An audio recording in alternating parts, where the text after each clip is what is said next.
welcome to the vlog. We are here today in Antipolo.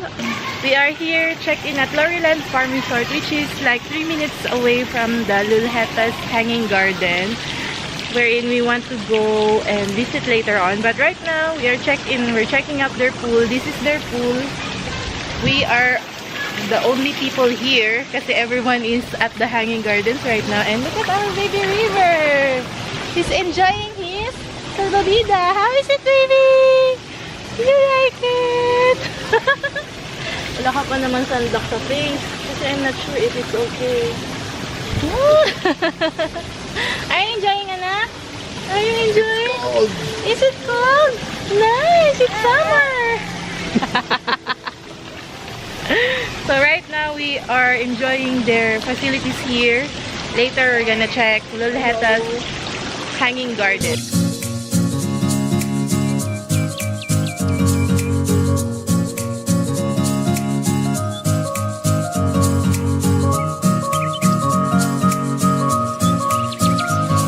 Hey guys, so now we've reached the Luljetta's hanging garden. So we are here. This is the entrance right here.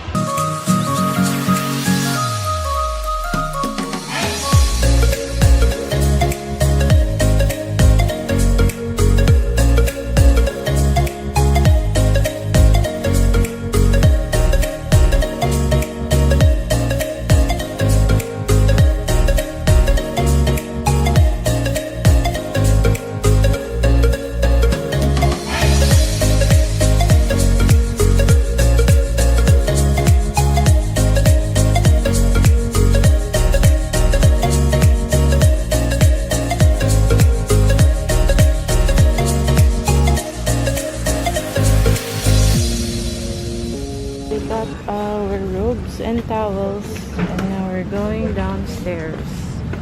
So we're here sa Buddhist lounge dito sa Luljetta's hanging garden. So maganda siya kasi meron siyang bed dito. It's the second floor dun sa may infinity floor. Nakakatawa yung mga sungka nila dito. You could play sungka here. Meron pang isa doon. See, there's just a nice sala actually. And right here, you can see the pool downstairs. Ayun, na infinity pool. Meron din silang restroom here. Ayun, dun kami galing kanina. Ito yung pool. Masarap, Dad, yung water. Ayan.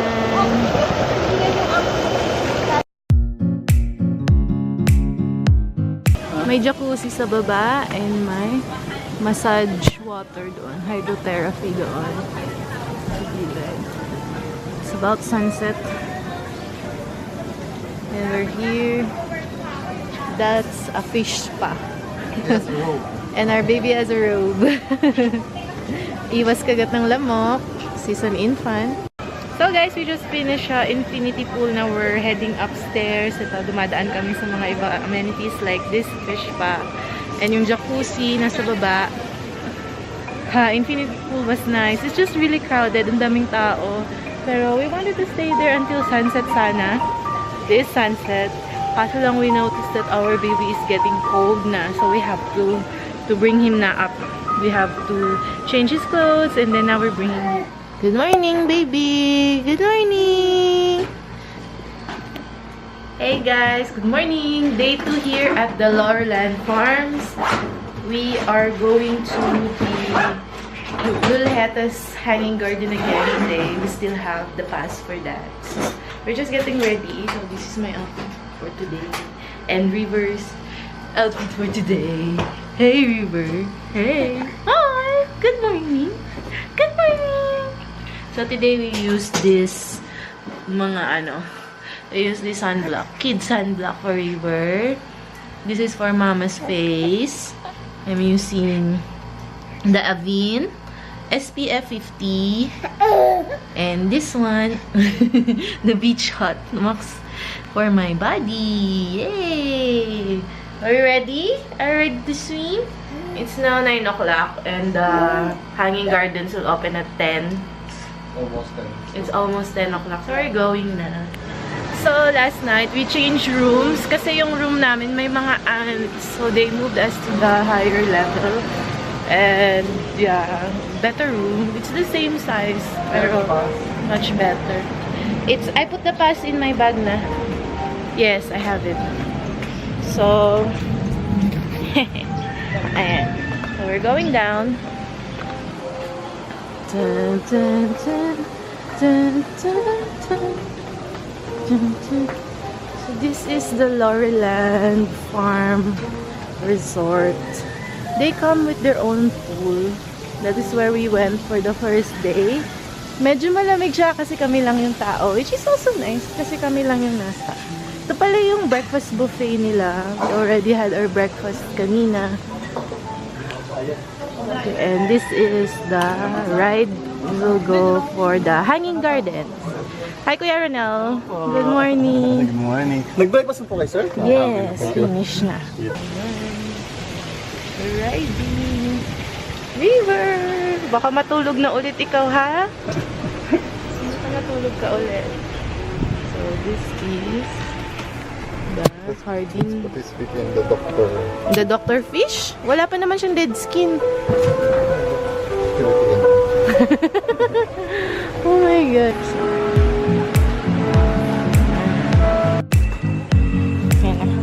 Pababa na kami. So, dun yung hydro pool, heated jacuzzi, and sauna. Right there. Now we're going down. Or downstairs.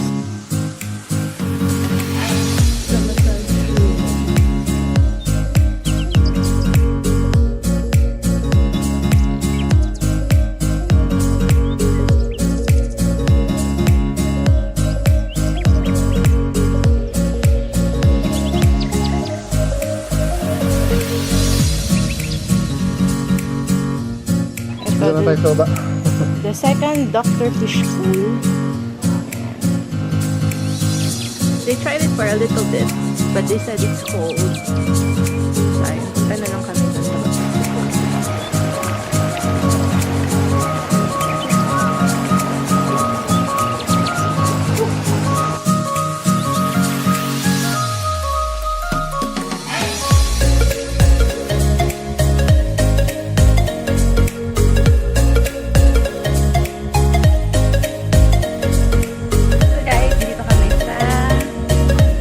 After the infinity pool, it's called the Luljetta's Hanging Movie Lounge.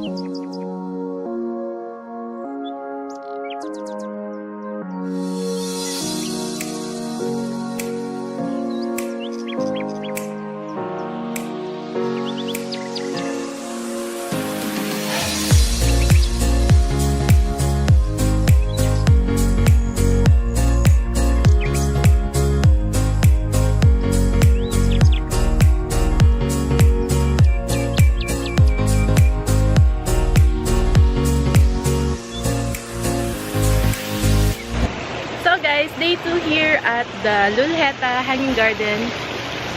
There's my baby playing with his dad. They're swimming the second time. So yun talaga yung gusto naming balikan dito, yung swimming pool. Apparently. Yung gusto ng dad niya. So yeah, what I can say about this place, yung simula, when I started trying to call them on the phone, all of their numbers hindi ma-reach. Yun yung naging problem ko with them.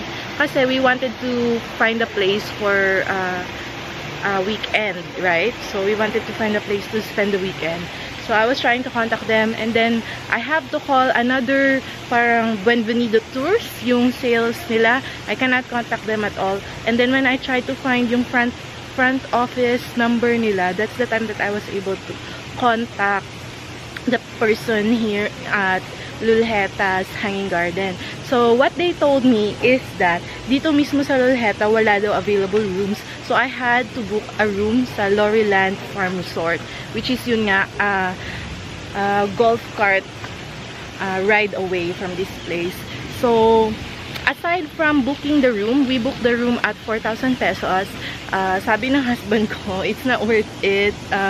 He didn't like the room kasi masyado siyang maliit. It's a 12 square foot room. You could see naman sa room tour namin, it's a very small. And for him, na big guy, it's kind of difficult. Pero if you are just traveling on a budget, it won't be so bad naman for me, in my own opinion.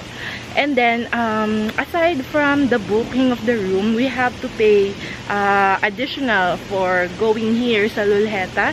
Instead of paying 1,100 for a day trip, we paid 920 pesos, something like that. 920 or 930 pesos for the stay here. Ang maganda doon, if we didn't finish the 5 hours the first day, we could come back the second day before our checkout, which is why we are here now on our second day. So yun, what I would recommend is that if you are just, traveling with your boyfriend or girlfriend, you don't have a baby like us, it's nice to have the day trip. It's okay na, it's worth it na for you to get the day trip.